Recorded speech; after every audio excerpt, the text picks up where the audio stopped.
When most people think about food in World War II, they think of ration books, empty shelves, and long lines. But what rarely gets discussed is the other side of that story. Millions of civilians who managed to stay fed year-round without relying on stores, aid trucks, or constant government support. These were not experts or professionals. They were families, retirees, widows, and working men who learned, often quickly, how to turn scarcity into routine. The methods they used were not dramatic.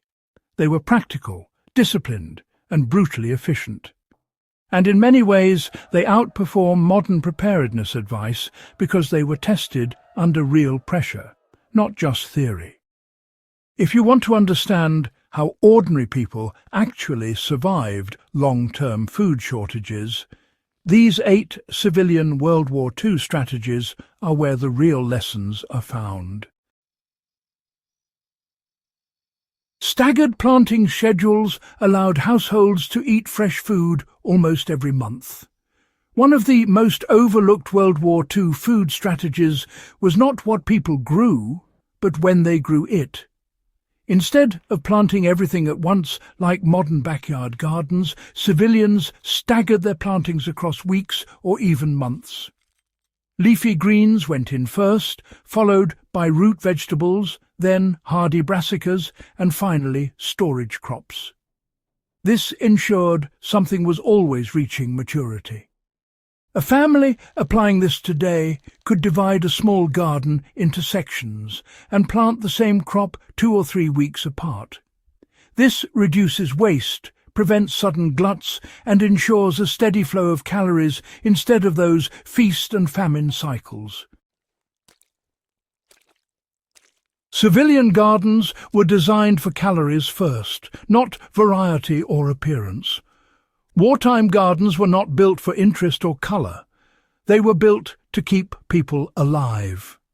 Potatoes, beans, cabbage, beets and turnips dominated because they produced the highest calories per square foot.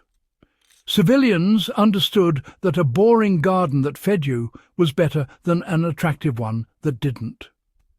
Today, applying this means prioritizing dense, filling crops before herbs or novelty vegetables.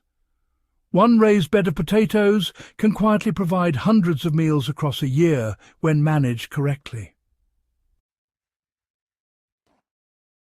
Seed saving ensured food continuity when supplies disappeared completely. By the middle years of the war, many civilians stopped relying on purchased seed altogether. They saved seed from the strongest plants and replanted them season after season.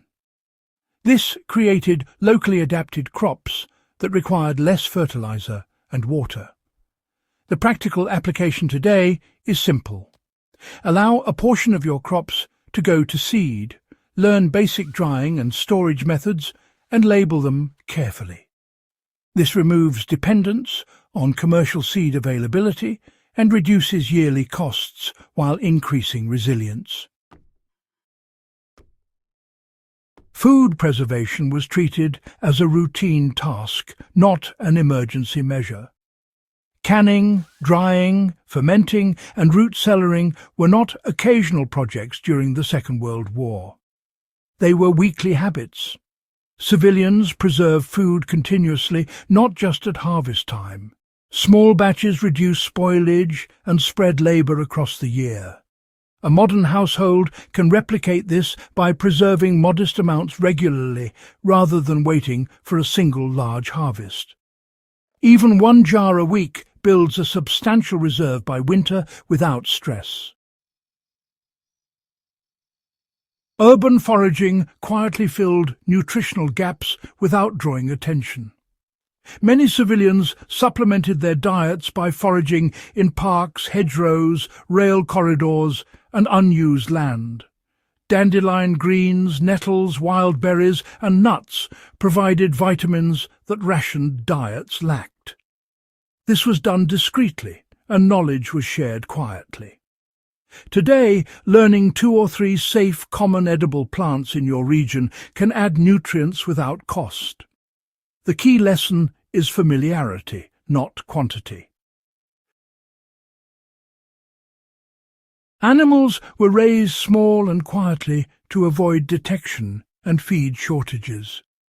Chickens, rabbits, and sometimes pigeons were favoured because they required little space, reproduced quickly, and could be fed scraps. Large livestock was impractical for most civilians. Applying this today might mean keeping a few hens or rabbits where legal, focusing on animals that convert waste into protein efficiently. The World War II approach emphasised sustainability over scale. Cooperative food sharing reduced risk and prevented total loss. Families often informally cooperated, trading surplus eggs for vegetables or sharing preservation tasks. This wasn't charity, it was risk management. If one family lost a crop, another might compensate. In modern terms, this looks like building relationships with neighbours who garden or preserve food. Even small exchanges create redundancy that individual stockpiling cannot. Discipline around food use prevented slow, invisible starvation. Perhaps the most important World War II trick was strict discipline.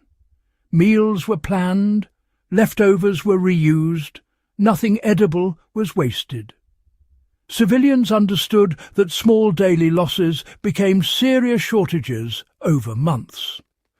Applying this today means tracking consumption, rotating stored food, and treating food as a managed resource rather than an endless convenience. These World War II methods worked because they were ordinary, repeatable, and realistic. What kept civilians fed year-round during World War II was not ingenuity alone, but consistency. These methods required no special equipment, no rare skills, and no heroic effort. They worked because they fit into daily life. That is why they still matter.